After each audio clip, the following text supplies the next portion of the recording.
के बीच में डिफरेंस जानते हैं? What do you understand by symptoms and what are the signs? Right. जो हम elicit कर पाते हैं, those are signs, and जो patient हमें complain कर रहा है, those are the symptoms basically. So अगर हम retinal disease की बात करें, तो what are the common symptoms जो कि हम encounter कर रहे हैं on a daily basis? हम OPD देख रहे हैं. We are coming across a lot of patients who have retinal diseases. So what are the commonest symptoms that we are encountering on a daily practice? Floaters. They do complain of floaters. Diminution of vision. Scotomas. Diurnal variations.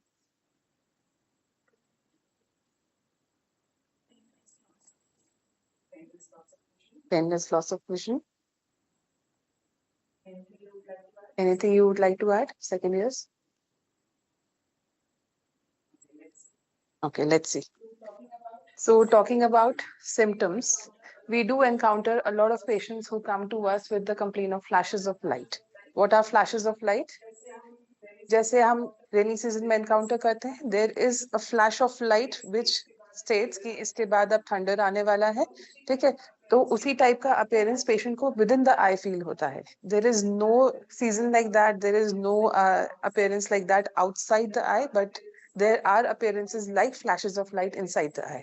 ठीक है, जिस तरह से हम इसको देख पा रहे हैं, there is a sudden flash of light over here, जो कि मतलब अगेंस्ट अ सनी बैकग्राउंड दिखाई दे रहा है. तो सनी अपन उसमें यूजुअली एक्सपेक्ट नहीं करते, भी do see a flash of light.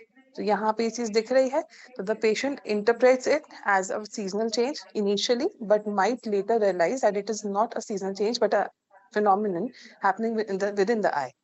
Okay, तो patient might complain of flashes of light, light चमकती हुई दिखती है, ठीक है? Then we have floaters, very common complaints, ठीक है?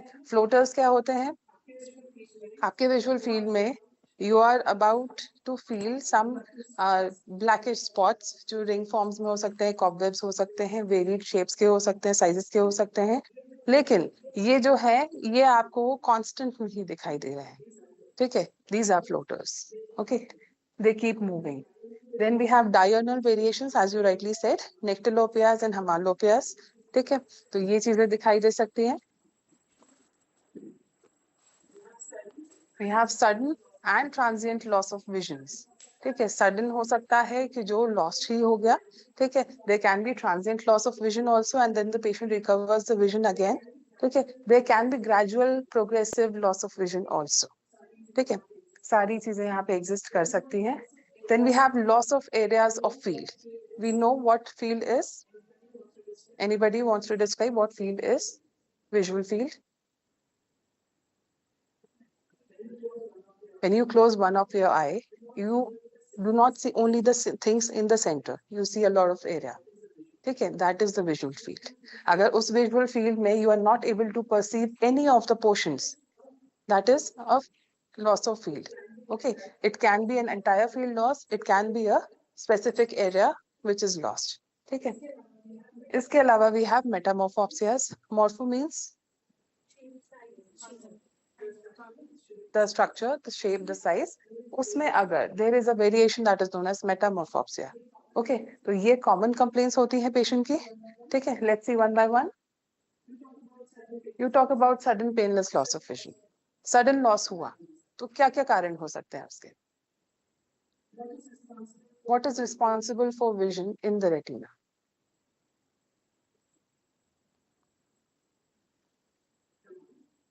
Come on, the light is entering the eye. Okay, it is being processed and then it is being transmitted to the brain. Processing कहाँ हो रही है? In the retina. There are multiple levels at which it is being processed. There is a signal generation and then it is transmitted to the brain, right?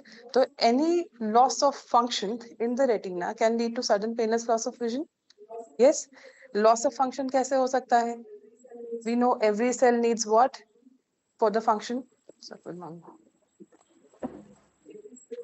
Every cell needs what for the function? It needs blood, because vascularity say it is going to get a lot of nutrition, oxygen, as well as जो metabolic end products हैं वो सब wash off हो जाएंगे. वो सब required है. So any vascular event in the eye, in the retina, can lead to sudden painless loss of vision. Okay, and retina, if it is not attached to its normal position, वहां पे भी हो सकता है there is loss of vision, sudden painless loss of vision. And let's see. Commonly attributed to vascular events can be other events as well. So let's see. CRAOs, central retinal artery occlusion. Artery is responsible for providing the vascularity to the retina. Central retinal vein occlusions. Veins, they carry the blood again. If there is a back pressure, it is not going to let the perfusion happen. Again, an ischemic state is generating. Okay, so here we can have a sudden painless loss of vision. Then vitreous hemorrhage. The media is also responsible for transmitting the light rightly to the retina. Okay, if there is a dense vitreous hemorrhage, of course, the patient is going to have a sudden loss of vision. Okay, then Valsalva retinopathy, again, it's a maneuver which happens, and then the patient might develop subretinal hemorrhage, pre-retinal hemorrhages, which is again a part of vitreous hemorrhage. Okay, then RD. RD particularly involving the macula is going to lead to sudden painless loss of vision. RD in particular areas is going to lead to scotomas. Yes. Then talking of gradual painless progressive loss of vision. Anything you know of? Gradual in onset, painless again. It is progressive. Any degenerative process. The patient had a good vision initially, then had a degenerative process happening that led to gradual in onset loss of vision, which was painless and again progressive. Okay, so what can be there? Diabetic retinopathy, we know it. It is the most common cause. Okay, then we have ARMDs, age-related macular degenerations. The name itself states it is a degenerative process. Okay, and chororetinal degenerations again can lead to painless, gradual and progressive loss of vision. Then floaters. Floaters we already discussed. What are these? These are images which are being perceived by the patient, but the actual object of concern is not there. Okay, so this is more noticeable against a bright background and also moves when the eye is stationary. That is one important thing. Okay, then what are the causes of floaters? Anything in the vitreous can lead to floaters. Okay, so presence of any type of cells can lead to floaters. Cells like WBCs, RBCs. Okay, WBCs if present in the vitreous is known as intermediate uveitis.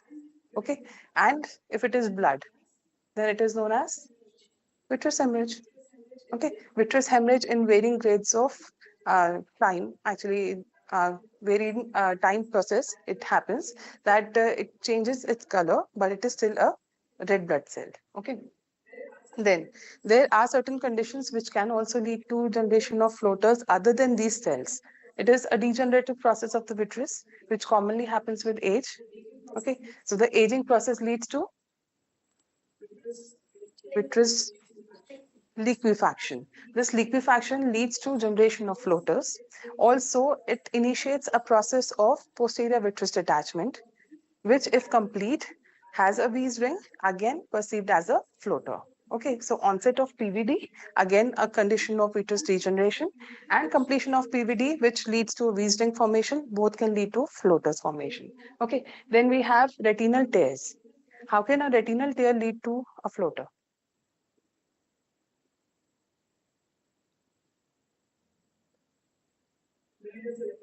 Where does the retinal tear happen? In the neurosensory retina. And what's beneath that? What is beneath the neurosensory retina? Retinal pigment epithelium. So there are pigment cells which are released into the vitreous. They can also lead to appearance of floaters to the patient. Okay, and vitreous hemorrhage we have already discussed. It can be a perception of floaters which are reddish in color. Okay, giving you a clue about the diagnosis. Then we have flashes of light, also known as photopsias.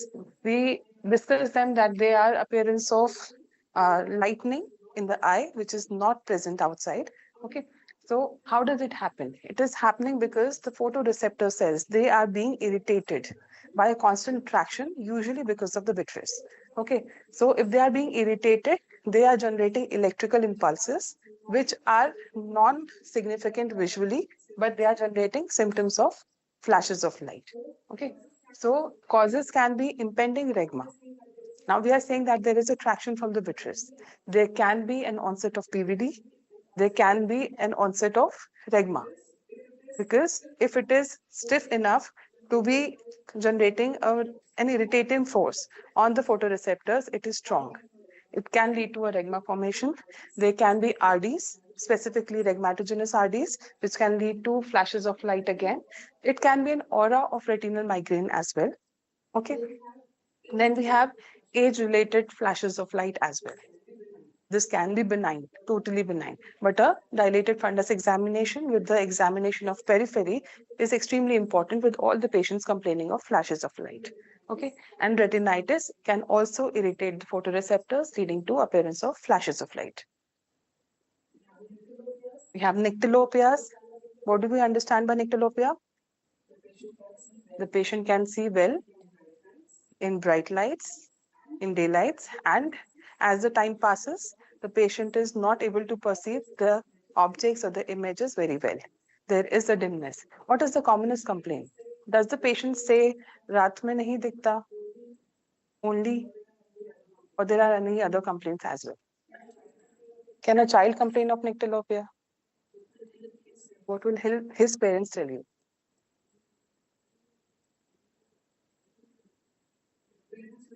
The parents would say that the child moves in dark and gets stuck to a or hits a furniture. Okay, this is signifying what? That the patient cannot see in dark. Okay, so what are the causes? We commonly know vitamin A deficiencies in children. Retinitis pigmentosa, again a degenerative process. Okay, then choroideremias, all the conditions which are leading to pigment losses. Pigment losses at photoreceptor level, particularly involving the rods. Okay, so rod cone dystrophies, congenital stationary night blindness. Okay, panretinal photocoagulation. We are damaging the periphery, which is the center for rods. They are more concentrated in the periphery, so that can also lead to nyctalopias. Myopic degenerations, again happening in the periphery, and gyrate atrophy, again happening in the periphery, affecting the photoreceptors and leading to nyctalopias. Hemalopias. What is it? Day blindness, opposite to nyctalopias. Why is it happening? What is responsible? Cones, of course. So the cones are responsible. The patient is not able to see in bright lights or in the morning and noon time, but happens to have a good vision at the night. Okay. So the causes can be congenital deficiency of cones. There can be cone dystrophies also. There can be albinism. All these can lead to hematopia. Why albinism?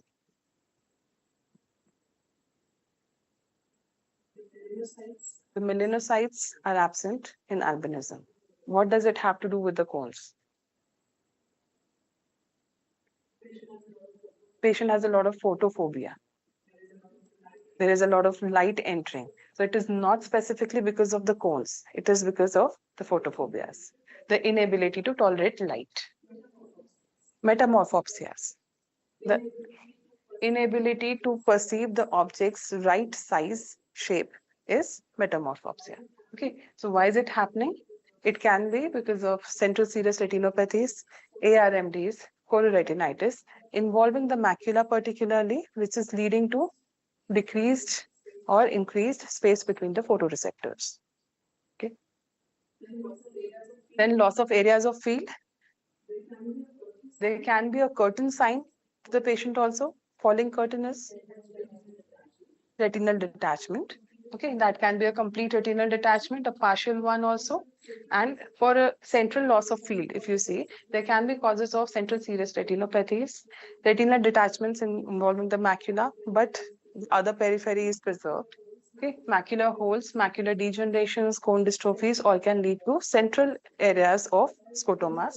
Whereas periphery can be involved in pathological myopias, retinitis pigmentosa, chororetinitis, and there can be a complete loss of field in complete retinal detachment. Talking of signs, for convenience purposes, we have divided them into anterior segment and posterior segment signs.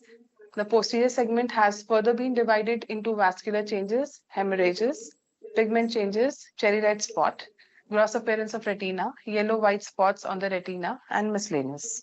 Okay, starting with the anterior segment signs, you can see a pseudo-hypopyon. What is the hypopyon? Pus in the anterior chamber. So what a pseudo-hypopyon can be? Which is not pus. It has to be something different. Pus is what? The neutrophils, which are engulfing the pathogens. That is pus. Okay.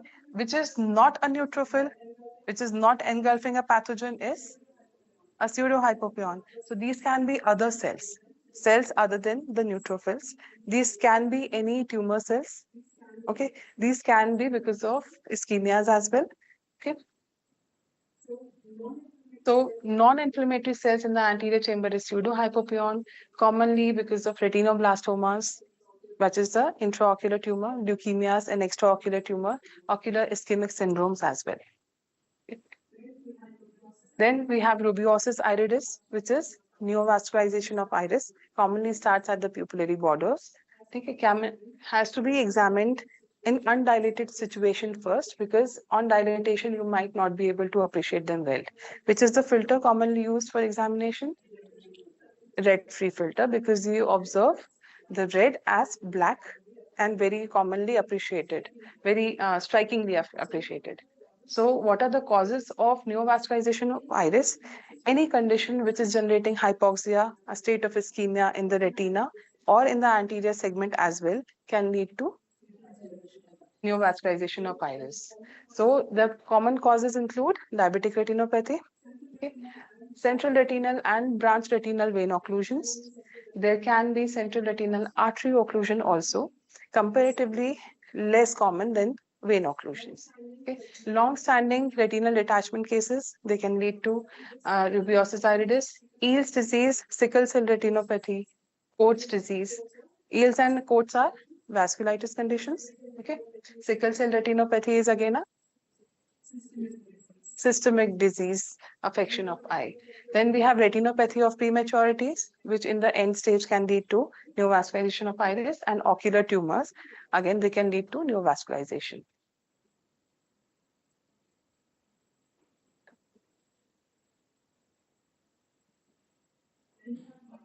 Then we have Marcus gun pupil. What is it? Relative afferent pupillary defect. क्यों generate हो रहा है? क्यों generate हो रहा है? Sorry, optic nerve में issue है उसके कारण, but we are studying retina. Neuro ophthalmology पढ़ ही नहीं रहे.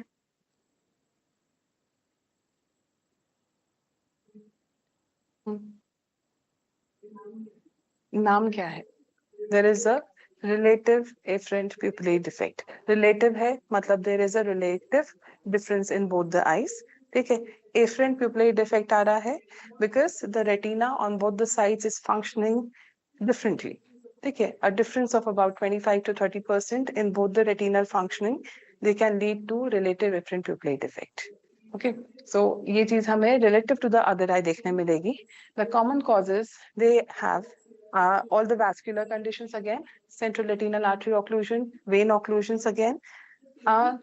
Just tell me, ischemic CRVOs manifest more of RAPDs or non-ischemic ones?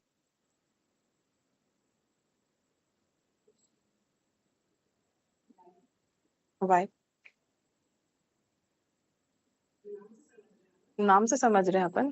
Ischemic situation है, the retina is not functioning well, it is going to manifest more RAPDs. Non-ischemic condition है, we say that less than 10 diameters of retina is non-ischemic, sorry, ischemic. So if there is a better condition of retina, it is going to manifest less amount of RAPDs. You might see RAPD in non-ischemic conditions as well as you might not see. Okay, both the conditions are possible. Okay. Then retinal detachment, again the retina is non-functional because it is not in place. That again leads to retinal relative efferent pupillary defect and ocular ischemic syndromes, because commonly these are unilateral. So whichever side it is not functioning, it is going to manifest a RAPD.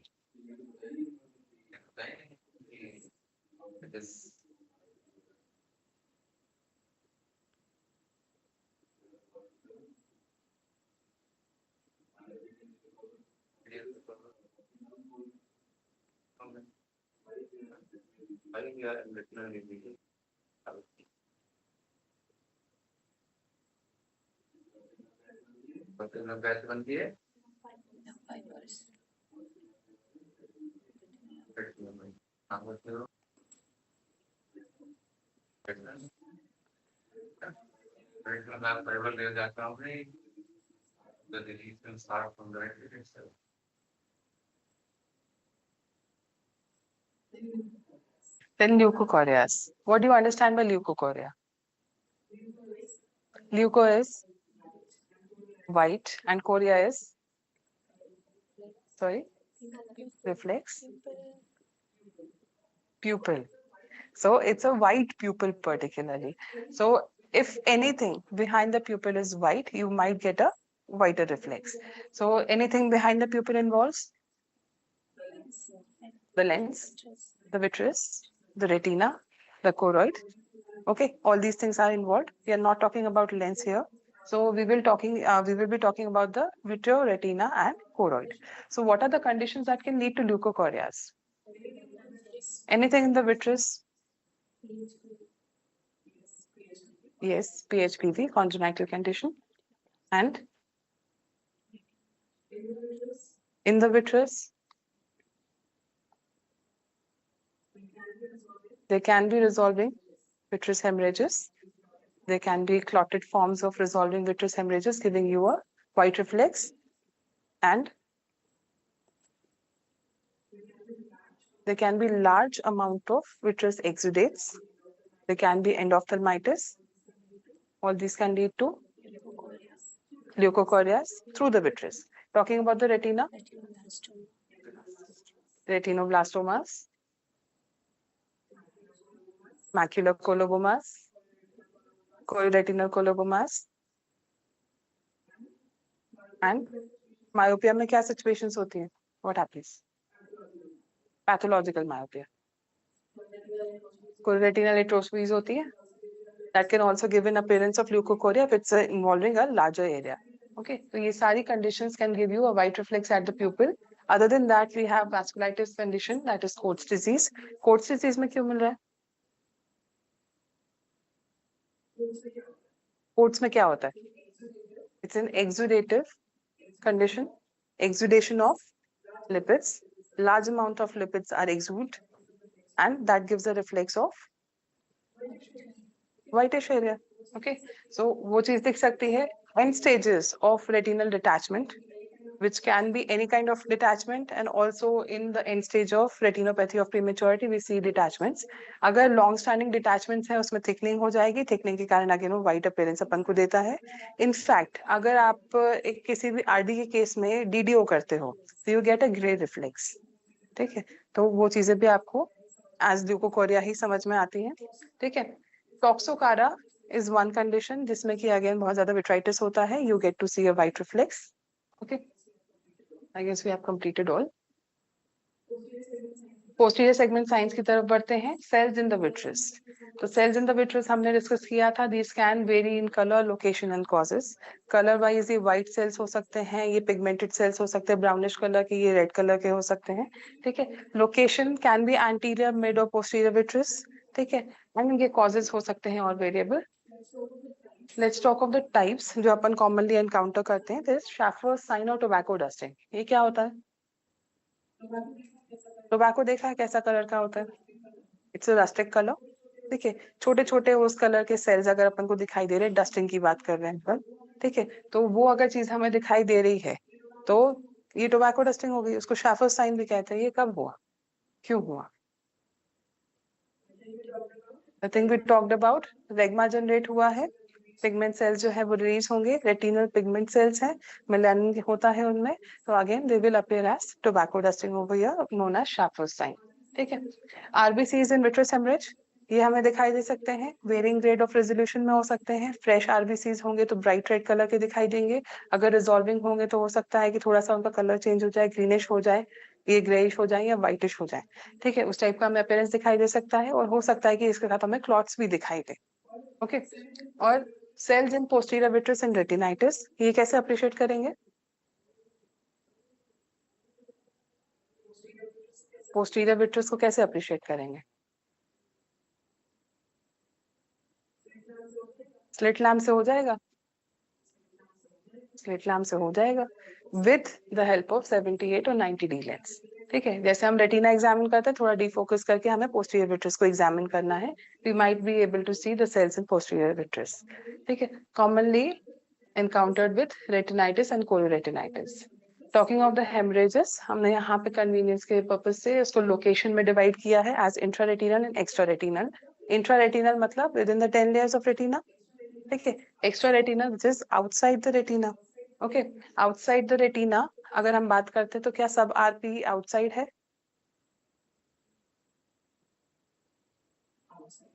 Outside है ना, last layer है. और सब retinal, this is outside. Is it? It is not. It is in the 10 layers. लेकिन for otherwise conditions, जैसे अपन सब retinal कह रहे हैं तो हम उसको usually out consider करते हैं, इसलिए यहाँ पे उसको हमने क्लासिफाई नहीं किया है वैसे, लेकिन there are books which give it as. तो इंट्रारेटिनल की बात हम करें तो टाइप एंड डिस्ट्रीब्यूशन के बेसिस पे हमने इसको डिवाइड किया है as dot blot haemorrhages, flame shaped haemorrhages and rod spots. तो डॉट ब्लॉट हेमरेजेस क्या होते हैं? जो डॉट्स की तरह दिख रहे हैं. क्यों दिख रहे हैं डॉट्स की तरह? They are deeper at what levels? Outer plexiform layer में होते हैं ये. वहां पे जो हमारा डीपर कैपिलरी प्लेक्सिस होता है, वहां पर अगर कोई माइक्रो एन्यूरिज्म्स या फिर हेमरेजेस डेवलप हो रहे हैं, वो हमें इस तरह से दिखाई देते हैं as if they are dot blot. Okay, तो क्या ये पॉसिबल है कि हम माइक्रो एन्यूरिज्म और डॉट ब्लॉट हेमरेज को क्लिनिकली डिफरेंशिएट कर पाए? कैसे?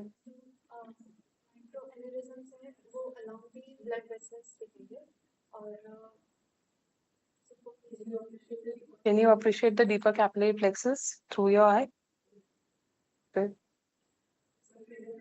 So clinically अगर आप visually बात करें तो it is not possible. उसके लिए हमें क्या investigation की जरूरत पड़ेगी? FFA, a dye which goes through. Coming soon. Also, Octa can be used for visualization of aneurysms. ठीक? So that is one possibility. Then we have flame shaped hemorrhages. Flame shaped hemorrhages क्या होते हैं? ऐसे क्यों दिखते हैं? कहाँ पे होते हैं?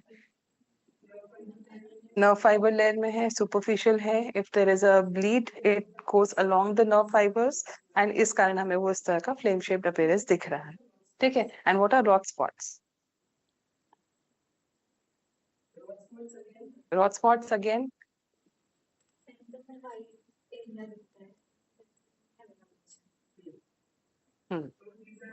So these are again kind of flame shaped hemorrhages, deeper in color with a center which is pale because of platelet fibrin thrombi, and commonly encountered in which conditions? Anemic retinopathies and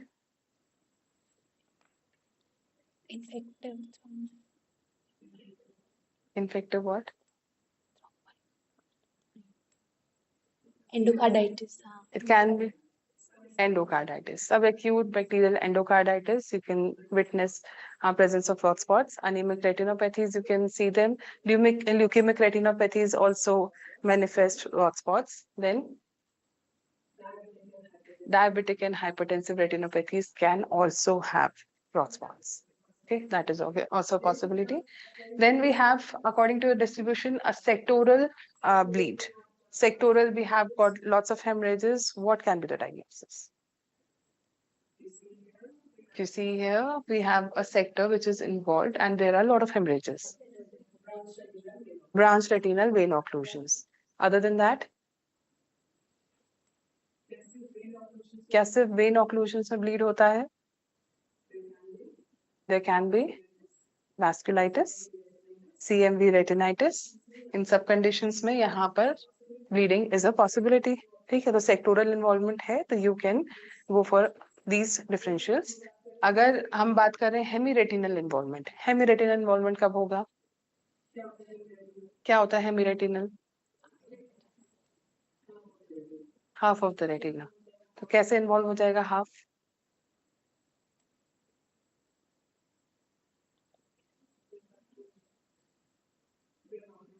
when ऑक्लूजन्स में हो सकता है। तो hemiretinal vein occlusions can have haemorrhages on both the sides. ये देखिए यहाँ पे disc के टेम्पोरल साइड पे भी है और नेजल साइड पे भी हेमरेजेस हैं। It can involve both. ऐसा क्यों हुआ?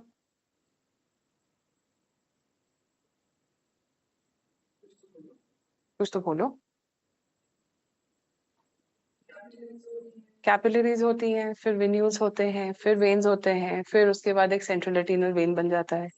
ठीक है, तो सेंट्रल रेटिनल वेन बनने से पहले अगर दो ट्रंक्स हुए, एक सुपीरियर एक इंफीरियर, तो देयर इज अ पॉसिबिलिटी कि एक ट्रंक जो है वो ऑब्स्ट्रक्ट हो जाए और उसके कारण आपको इस टाइप का अपीयरेंस देखने मिल जाए। ठीक है, तो अगर आपको ये अपीयरेंस मिल रहा है, do look for the other side also. ठीक है, ताकि आप अपना सही डायग्नोसिस बनाओ। Then there can be pan retinal haemorrhages. Pan retinal haemorrhages मतलब throughout the retina, can be of very types, flame shaped हो सकते हैं, डॉट ब्लॉट हो सकते हैं, can involve the Roth spots also. ठीक है, मिड पेरिफेरल हो सकते हैं और अनडिफाइंड हो सकते हैं। मिड पेरिफेरी यहाँ पे इंपॉर्टेंट क्यों है? क्योंकि anaemic, leukaemic, ocular ischaemic syndromes, इन सब कंडीशंस में you get to see hemorrhages more concentrated in the peripheries, mid peripheries compared to the posterior pole।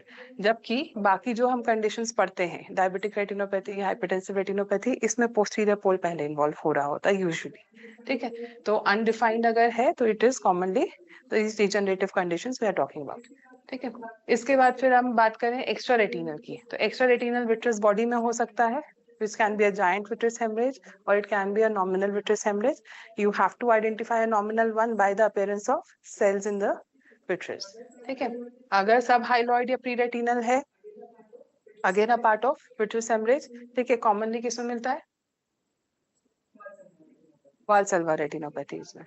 ठीक है, अदरवाइज भी मिल सकता है रेटिनल आर्टरी मैक्रोएन्यूरिज्म्स में, CNVM में और डायबिटिक रेटिनोपैथीज में, सब में मिल सकता है, लेकिन commonly encountered with Valsalva without any evidence of retinopathy in the entire retina.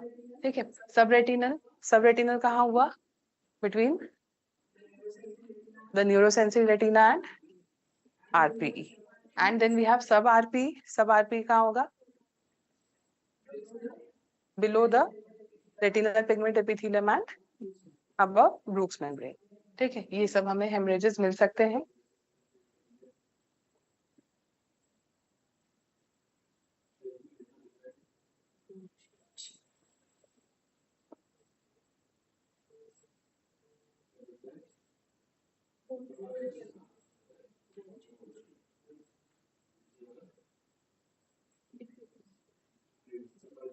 Principles in the independent complete environments. Taking what else, man?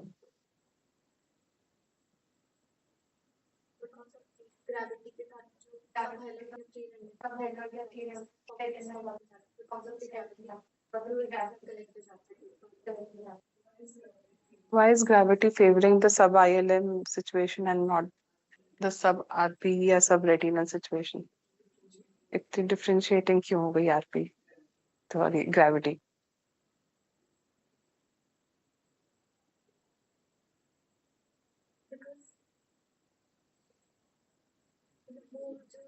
दो लेयर्स के बीच में है, सब आरपी है, तो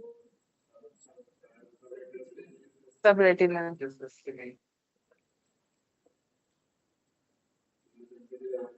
Consider you are asking, go to the door.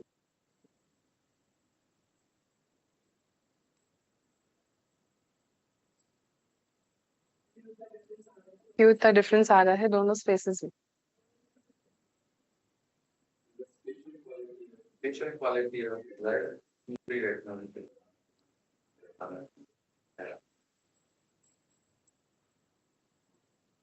Okay, talking about the pigmentary changes, pigmentary changes कहाँ आएंगे retina में?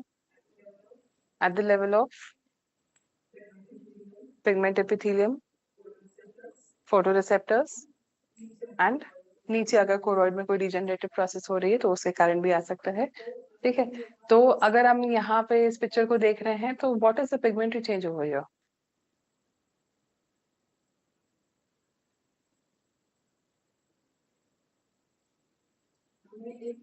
हमें एक प्रॉपर वेल डिफाइंड यहाँ पे लीजन दिखाई दे रहा है, जिसके नीचे हमें रेटिना तो ठीक दिख रहा है, लेकिन ये प्रॉपर हमें डिपिगमेंटेड दिखाई दे रहा है। This is retinal pigment epithelium detachment. ठीक है, pigment epithelium has been detached, उसके कारण यहाँ पे हमें इस टाइप का अपीयरेंस दिख रहा है। That is the pigmentary change, the borders have made a change. ठीक है, यहाँ पे जो हमें पिगमेंटरी चेंज दिखाई दे रहा है ये क्या है basically? Anybody please come up and describe this picture. सिर्फ डिस्क्राइब करना है, no diagnosis expected.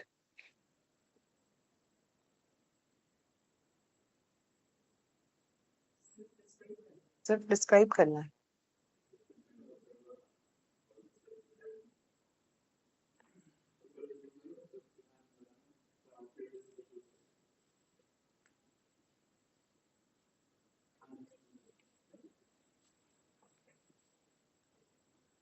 Optic disc में एक पेल एरिया दिख रहा है टेम्पररी, देन हाइपरपिगमेंटेड लाइन दिख रही है और उसको सराउंड करते हुए hyperpigmented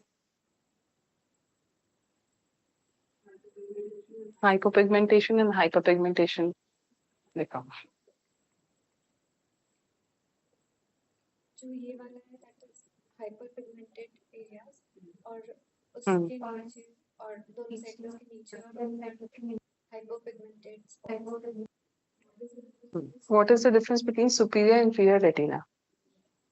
Hitisha, inferior retina pale, comparatively pale है and superior looks normal. inferiorly tortuous,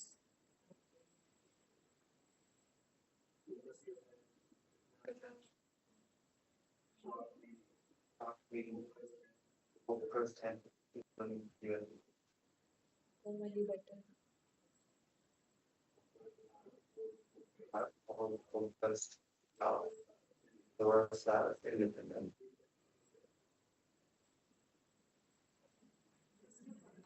this is a photograph जिसमें हमने सुपीरियर रेटिना का एक प्रॉपर जब अपीयरेंस आया तो हमने उसको क्लिक किया है। ठीक है, but the superior retina appears well healthy, है ना, इसका ग्लो ठीक है, सारे कलर्स ठीक दिख रहे हैं हमें, लेकिन इंफीरियर इज कंपैरेटिवली फेलर। ठीक है, और इसको हम उतना प्रॉपरली फोकस नहीं कर पा रहे हैं as is the superior retina. तो या तो ये उसके लेवल के नीचे है या उसके लेवल के ऊपर है। ठीक है, दूसरी चीज ये है कि ना हमें जो ब्लड वेसल्स दिख रही हैं ये इस तरह की दिख रही हैं कि as if they are above the level. ठीक है, तो एक अपीयरेंस ये आ रहा है कि this area is not at the same plane as this area. Okay, उसके बाद फिर हमें एक यहाँ पे दिखाई दे रहा है पिगमेंटरी एरिया। ठीक है, जिसमें कि बीच में एक हाइपोपिगमेंटेशन आ गया है और पेरिफेरी पे there is hypopigmentation. So this is a line of demarcation which is happening after spontaneous resolution of rhegmatogenous RD. ठीक है, ये हम देख पा रहे हैं it is not continuous with the disc, क्योंकि डिस्क पे कोई आरडी नहीं होता। ठीक है, तो ये दोनों साइड ऑफ द डिस्क है, ये लेवल्स डिफाइन कर रहे हैं कि किस लेवल पे आपका आरडी था और उसके बाद वो स्पॉन्टेनियसली रिजॉल्व हुआ।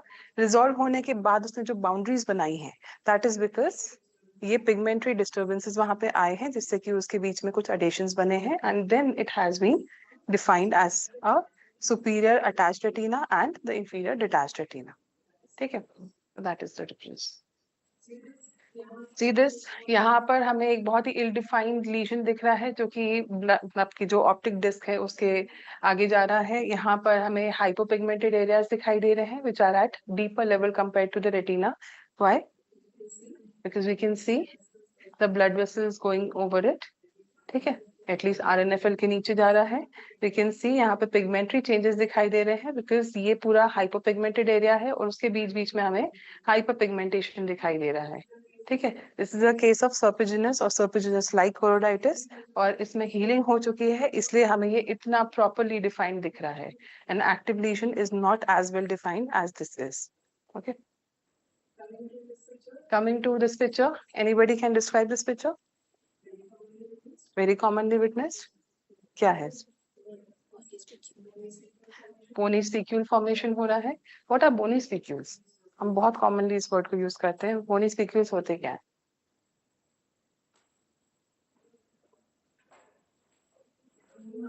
जो बोन मैरो में सेल्स पे वो इस टाइप के अपीयरेंस रखते हैं, इसलिए हम इनको बोनी स्पिक्यूल्स कहते हैं कि उनके जैसा रिजेंबल करता हुआ। ठीक है, तो ये बोनी स्पिक्यूल हो जाते हैं। यहाँ पे क्या हो रहा है? डिजनरेशन ऑफ रॉड्स, उसके कारण यहाँ पे पिगमेंट क्लम्पिंग होने लगती है जो कि बोनी स्पिक्यूल लाइक अपीयरेंस ले लेता है। There is a classical triad. इसमें हमें और क्या दिख रहा है? डिस्पैलार दिख रहा है। क्या ये डिस्पैलार एकदम सिर्फ पैलार है या कुछ और भी दिख रहा है?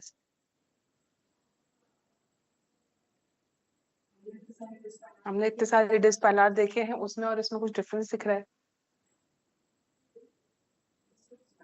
दिस लुक्स वैक्सी, है ना? ऐसा लग रहा है जैसे उसके ऊपर एक वैक्स की लेयर हो।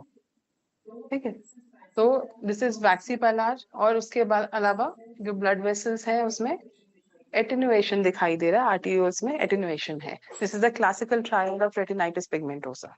ठीक, now what is this picture?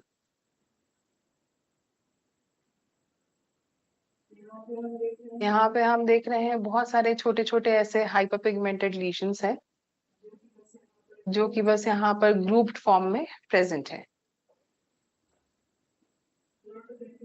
Not affecting the vision, not doing anything to the patient, लेकिन बस प्रेजेंट है। बेयर देखा है? उसके जो ट्रैक्स होते हैं, these are known as bear track lesions. Sorry, ये जो दिख रहे हैं those are known as bear track lesions. ये grouped आपको congenital hypertrophy of retinal pigment epithelium दिखाई दे रहा है। These can be solitary lesions also, they can be grouped like these also. ठीक है, they can be associated to a systemic disorder also, which is familial adenosis polyposis. इसमें colon cancer होने की possibility हो सकती है। ठीक है, तो ये जो लीशंस है ये क्या है? हमारतोमास। हमारतोमास क्या होते हैं? Abnormal aggregation of cells which are normal to the position.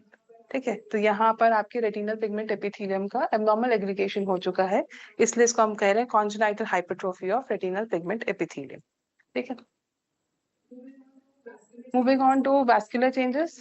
Vascular changes में हम आर्टीरियल एटिनेशन बहुत कॉमनली देखते हैं। अभी हमने देखा in case of retinitis pigmentosa, और किस केस में हम ज्यादातर इसको बताना जरूरी समझते हैं? हाइपरटेंसिव रेटिनोपैथीज, ग्रेडिंग है उसमें। ठीक है, and also diabetic retinopathies. Venous dilatation and tortuosity again बहुत कॉमनली देखते हैं। किस किस केस में मिल सकती है? CRBO की कंडीशन में मिल सकती है, BRBO में मिल सकता है सेक्टोरल।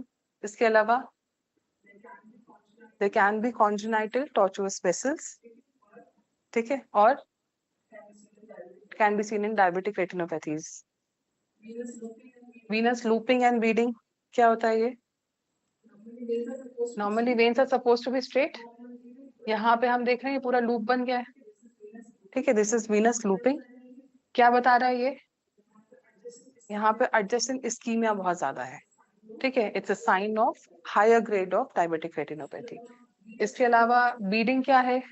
यहाँ पे हम ये वेन देख पा रहे हैं, इसमें हमें दिखाई दे रहा है मोतियों की माला टाइप का अपीयरेंस, बीड्स जिनको अपन कहते हैं। This is venous beading, again signifying ischaemias and seen in higher grades of diabetic retinopathy.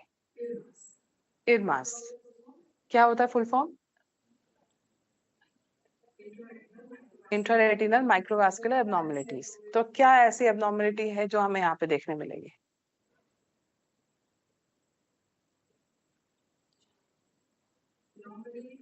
Normally दोनों साइड का जो हमारा एरिया होता है रेटिना का, सुपीरियर इंफीरियर, क्या उसके बीच में कोई कनेक्शंस होते हैं? यहाँ पे डेवलप हो जाते हैं. This again signifies areas of ischemia जहाँ पे आपको एक shunting करनी पड़ती है so that the vascularity is maintained. ठीक है. Seen in higher grades of diabetic retinopathy. Neovascularizations again ischemia बता रहे हैं, VEGF release हो रहा है. This is a condition जहाँ पे कि आपको neovascularization मिल रहा है but it is not near the disc. It is elsewhere. If it is at the disc or near the disc, यहाँ पे हो जाएगा neovascularization of disc. ठीक है. Cattle trucking, क्या होती है cattle trucking?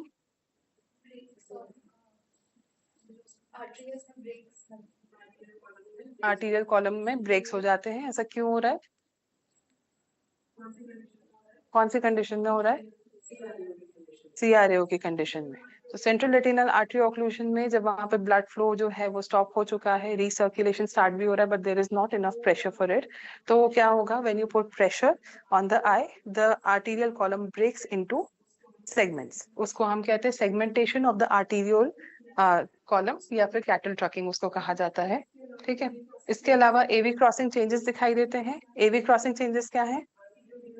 आर्टीरियोवीनस क्रॉसिंग्स होती हैं रेटिना में, बहुत सारी जगह पे होती हैं. इन जगहों पे अगर हमें कोई चेंजेस दिखाई दे रहे हैं, those are known as AV crossing changes. ठीक है. क्यों हो रहे हैं ये?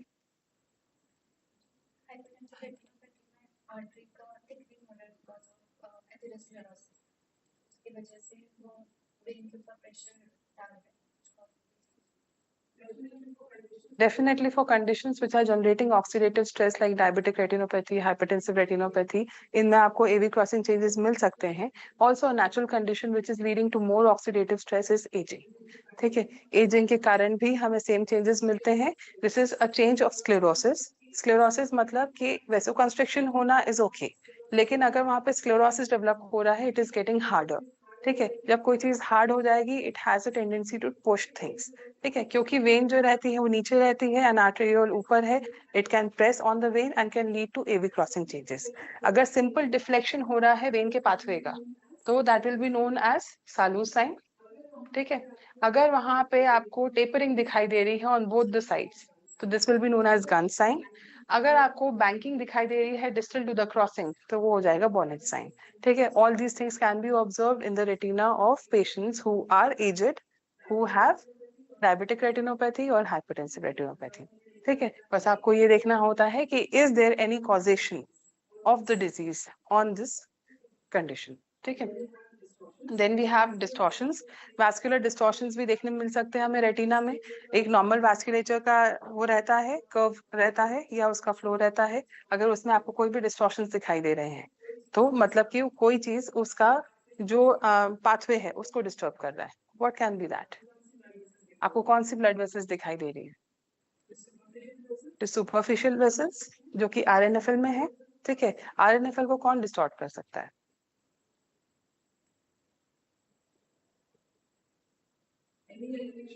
Any elevation from below can distort the blood vessel.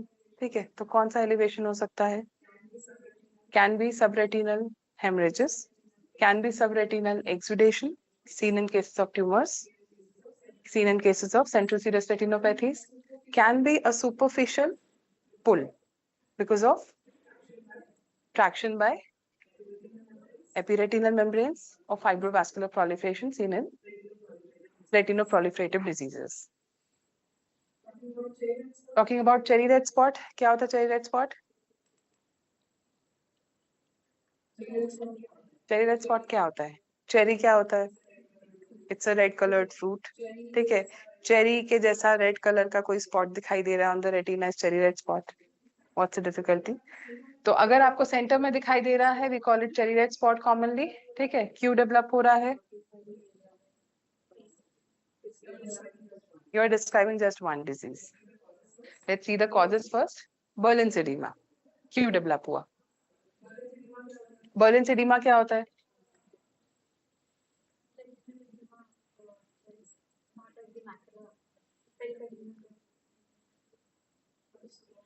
What is commercial retaining? So see, there is clouding of the retina post injury commonly, ठीक है। Clouding आपको दिखाई दे रही है लेकिन उसके अंदर कोई एडिमा नहीं है, it's a misnomer, it is not an oedema, it is a photo receptor injury जिसके कारण आपको क्लाउडिंग दिखाई देती है। एंड बिकॉज आपका जो सेंटर अगर स्पेयर हो जाता है then only you can see a cherry red spot, it is not seen in all the cases, ठीक है। इसके बाद फिर हम आते हैं second condition which is CRO। CRO में क्या हो रहा है, स्कीमिया डेवलप हुआ, अगेन क्लाउडिंग डेवलप हुई, क्लाउडिंग होने के बाद यहाँ पर आपको बीच में एक स्पॉट दिखाई दे रहा है which becomes a cherry red spot.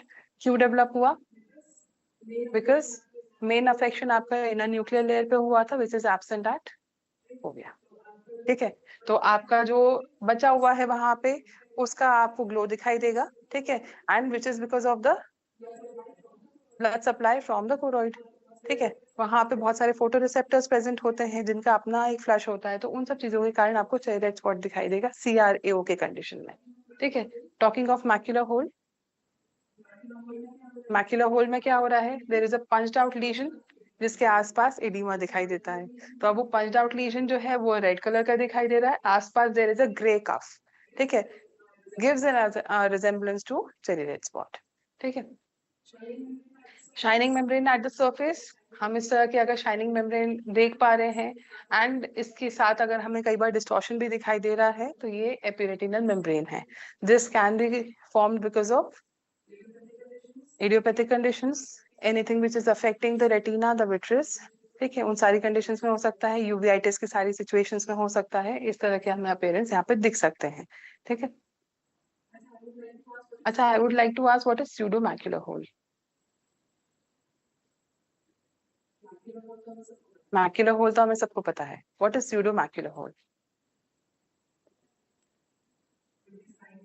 क्योंकि स्लाइड ये रखी है तो थोड़ा सा इससे कुछ कनेक्शन होगा, तो पढ़ के आना अपन को, ठीक है। व्हाइटनेस और white yellow spots at the retina, ये कॉमनली हमें देख सकते हैं because of the generalised appearance of retina, कोई डिपॉजिट्स हो सकते हैं, कोई इन्फ्लेमेशन हो सकता है, इन सब कंडीशंस में हमें मिल सकता है। तो यहाँ पे अगर हम देखें तो हमें दिखाई दे रहा है इन्फ्लेमेशन, यहाँ पे कुछ हेमरेजेस हैं, साथ में उसके एक्सुडेशन दिखाई दे रहा है, can be patches of ischaemias also, cotton wool spots देखने मिलेंगे। यहाँ पे एक जनरलाइज्ड अपीयरेंस हमें दिख रहा है रेटिनल क्लाउडिंग का, सिग्निफाइंग आर्टरी ऑक्लूशंस, ठीक है। इधर हमें जो दिखाई दे रहा है these are hard exudates, hard exudates, exudation हो रहा है, there is some pathological process going on over here, commonly यहाँ पे डायबिटिक रेटिनोपैथी है, दिस इज सर्सिनेट रेटिनोपैथी, ठीक है। यहाँ पे हमें सेक्टोरल हेमरेजेस दिखाई दे रहे हैं विथ दीज व्हाइटिश स्पॉट्स, ये क्या हो सकता है, ब्रांच रेटिनल वेन ऑक्लूजन, और ये क्या हो सकते हैं फिर व्हाइट स्पॉट्स यहाँ पे, these are cotton wool spots, ठीक है, क्योंकि इस्कीमिया हुआ है वहां पे, ये तो मुझे पहचान। तो this is the causes can be commotio retinae, जो हमने अभी पढ़ा था, पोस्ट ट्रॉमा हो सकता है, कोरोडाइटिस में पैचेस हो सकते हैं, डायबिटिक रेटिनोपैथी में hard exudates, cotton wool spots हो सकते हैं, हाइपरटेंसिव रेटिनोपैथी में अगेन कॉटन वूल स्पॉट्स हो सकते हैं, ग्रेड 4 में there can be a macular star formation also, this is again exudation. Then central retinal artery occlusion, पूरे रेटिना में इस्कीमिया डेवलप हुआ है, क्लाउडीनेस हो जाएगी, रेटिनाइटिस के again there can be fluffy patches, ठीक है, थैंक यू।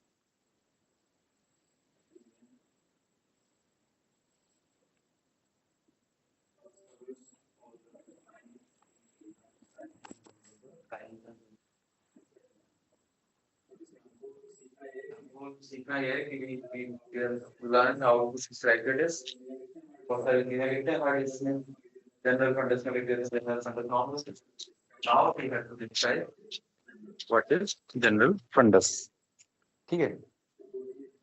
तो तीन दिन आप थर्सडे को will discuss how to describe general fundus, है ना, मतलब आप मुझे बताओगे on the basis of this, इसमें आपको ब्लड वेसल्स के बारे में लिखना है, फिर जनरल फंडस में पिगमेंटरी चेंजेस के बारे में लिखना है, हेमरेजेस के बारे में लिखना है, एक्सुडेशंस के बारे में लिखना है, उसके पहले आप starting from the anterior segment and reaching up to the posterior segment, है ना।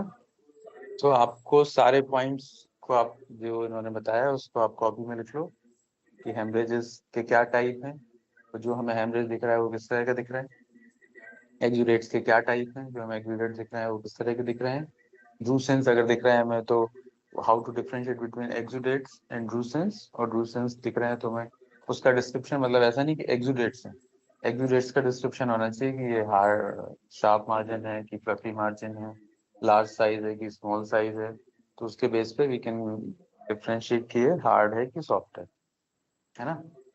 तो आपको सारे साइंस आने चाहिए, तो उनको आप 4-5 पार्ट में डिवाइड कर लो जैसा उन्होंने डिस्क्राइब किया है।